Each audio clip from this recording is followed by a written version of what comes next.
یہاں پر یہ بات بھی یاد رکھیں کہ قبر پر اذان دینا ثابت کوئی نہیں ہے. جس طرح ہمارے بریلوی بھائی قبر پر اذان دیتے ہیں اور کہتے ہیں جی اس سے ہم چاہتے ہیں کہ وہ منکر نکیر کے سوالات کے جواب میں اس کو آسانی رہے, تو یہ کسی صحیح سند کے ساتھ روایت ثابت کوئی نہیں ہے کہ قبر پر اذان دی جائے. میت کو دفن کرنے کے اذان دی جاتی ہے. زندگی میں نماز نہیں پڑھی, اب مردے کا نماز پڑھوا رہے ہیں, وہاں اذان دینے کا کیا فائدہ ہے؟ مردوں کا نماز پڑھواؤ گے, بالکل بدعت ہے. تو یہ جو مخصوص عمل ہمیں شریعت نے بتائے ہیں تو اس میں جائز ہونے کی دلیل چاہیے ہوتی ہے, ناجائز کی دلیل نہیں چاہیے ہوتی. کوئی بھی چیز سنت سے ثابت نہیں ہے تو لہٰذا اس معاملے میں ہم احتیاط کریں تو یہ زیادہ بہتر ہے, ورنہ یہ بدعت میں شمار ہوگا. ہم آپ سے سوال یہ کر رہے ہیں کہ قرآن و حدیث میں کہیں کسی مقام پر یہ لکھا ہوا ہے کہ قبر پر اذان نہیں کہنی چاہیے؟ معزز سامعین و ناظرین اکرام, اکثر یہ سوال پوچھا جاتا ہے کہ جب قبر پر اذان دی جاتی ہے میت کو دفن کرنے کے بعد, خصوصی طور پر اہل سنت و جماعت کے جو افراد ہوتے ہیں وہ اذان دیتے ہیں, تو بہت سارے لوگوں کو تکلیف ہوتی ہے. جیسے شیطان کو تکلیف ہوتی ہے اذان سے, ایسے ہی بہت سارے لوگوں کو جو ہے اذان سن کر بھی جو ہے تکلیف ہوتی ہے. وہ اس کے اوپر جو ہے اشکالات عائد کرتے ہیں اور پوچھتے ہیں کہ کیا حضور صلی اللہ تعالی وسلم کے زمانے میں ایسا ہوتا تھا؟ کیا حضور صلی اللہ تعالی وسلم نے اس کی اجازت دی ہے؟ یہ تو بدعت ہے, ناجائز ہے, فلاں فلاں, اس کو کئی طریقے کے نام دیتے ہوئے نظر آتے ہیں. سامعین محترم, سب سے پہلے تو میں جواب دینے سے پہلے ایک الزامی سوال ان تمام حضرات کی خدمت میں رکھنا چاہتا ہوں جو لوگ کہتے ہیں کہ قبر پر اذان دینا ناجائز ہے, بدعت ہے, اور طرح طرح کے جو جملے وہ اختیار کرتے ہیں. ان سب سے میرا یہ ایک الزامی سوال ہے کہ کیا قرآن و حدیث میں کسی مقام پر اللہ تبارک و تعالی یا پیارے محبوب صلی اللہ تعالی علیہ وآلہ وسلم نے قبر پر اذان دینے کو منع کیا ہے؟ تو بتائیے. اس لیے کہ قرآن مقدس میں اللہ تبارک و تعالی ارشاد فرماتا ہے, بسم اللہ الرحمن الرحیم, ما آتاکم الرسول فخذوہ وما نہاکم عنہ فانتہوا, کہ جو میرا رسول تمہیں دے اسے لے لو اور جس سے منع کریں اس سے رک جاؤ. یعنی جس کام کا حکم رسول اللہ صلی اللہ تعالی وسلم دیں اسے کرو اور جس سے وہ منع کر دیں اس سے رک جاؤ. اب قرآن اور حدیث میں کہیں پر بھی اللہ اور اس کے رسول صلی اللہ تعالی علیہ وسلم نے اس کام کو منع نہیں کہا ہے.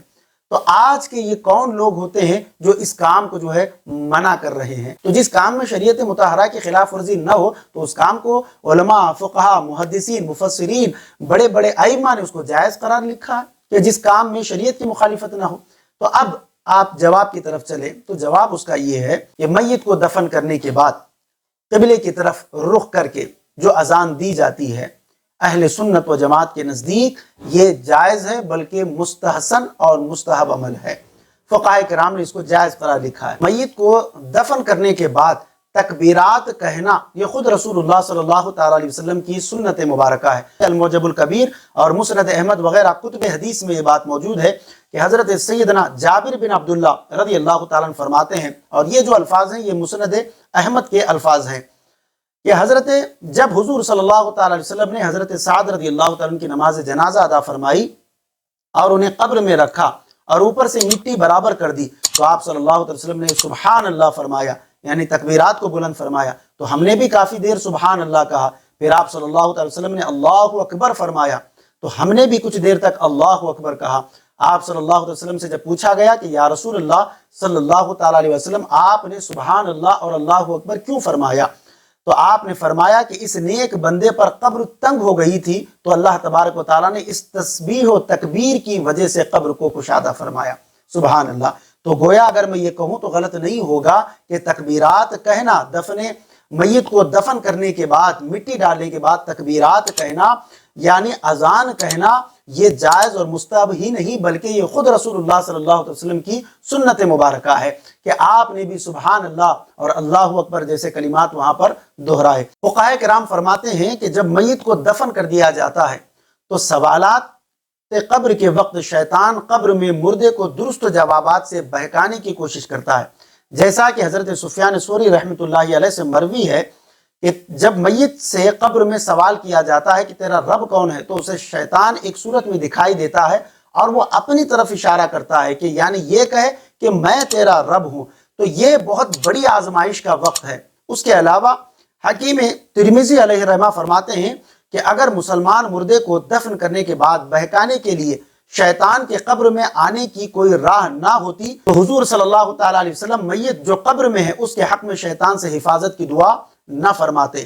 اور صحیح حدیثوں سے یہ بھی ثابت ہے، جیسے کہ مسلم شریف میں حدیث مبارکہ ہے کہ اذان شیطان کو دفع کرتی ہے، یعنی بھگا دیتی ہے۔ چنانچہ نبی کریم رؤوف الرحیم صلی اللہ تعالی وسلم نے ارشاد فرمایا کہ جب مؤذن اذان دیتا ہے تو شیطان پیٹ پھیر کر یعنی ہوا خارج کرتے ہوئے جو ہے وہ بھاگتا ہے۔ تو یہ صحیح بخاری میں بھی حدیث مبارکہ ہے، صحیح مسلم میں بھی جو ہے یہ حدیث مبارکہ موجود ہے۔ معلوم یہ ہوا کہ قبر کا جو وقت ہوتا ہے یہ بڑی آزمائش کا وقت ہوتا ہے۔ جب سوالات کا جو وقت ہوتا ہے وہاں پر شیطان بھی موجود ہوتا ہے۔ ایک طرف تو جو ہے فرشتے سوال کر رہے ہوتے ہیں اور دوسری طرف جو ہے شیطان اس کو جوابات دینے میں جو ہے بہکا دیتا ہے۔ جب کہا جاتا ہے مر ربو کا، تیرا رب کون ہے، تو شیطان اپنی طرف اشارہ بتاتا ہے، یہ کہہ دے کہ میں تیرا رب ہوں، تو بندہ جو ہے وہاں پر پریشان ہو جاتا ہے کہ کیا جواب دے۔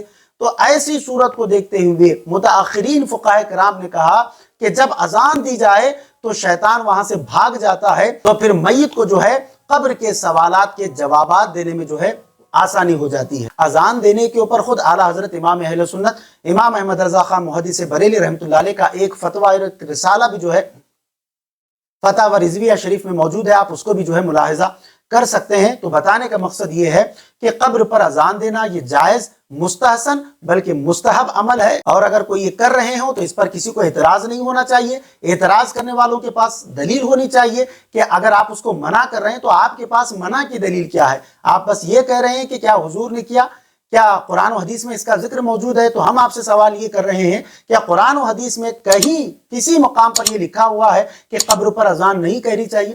ارے اذان تو اتنے مقامات پر جو ہے جائز ہے کہ آپ شمار کرتے کرتے تھک جائیں گے۔ جیسے میں نے آپ کو کچھ اختصار کے ساتھ آپ کے سامنے جو ہے ذکر کیا، تو معلوم یہ ہوا کہ اذان یہ نماز کے ساتھ ہی خاص نہیں ہے کہ بس آپ کو وہیں پر جو ہے اذان کہنا ہے، بلکہ کسی بھی مقام پر جو ہے آپ اذان کہہ سکتے ہیں۔ امید کرتا ہوں کہ جواب آپ کو سمجھ میں آ گیا ہوگا۔ اللہ تعالیٰ سے دعا ہے کہ کہنے سننے سے زیادہ عمل صالح کرنے کی توفیق عطا فرمائے۔ حضرت علامہ و مولانا حافظ سید ساجد پاشا قادری کے علمی و روحانی بیانات کے لیے اس آفیشیل چینل کو سبسکرائب کریں اور بیل آئیکن ضرور پریس کریں۔ جزاک اللہ۔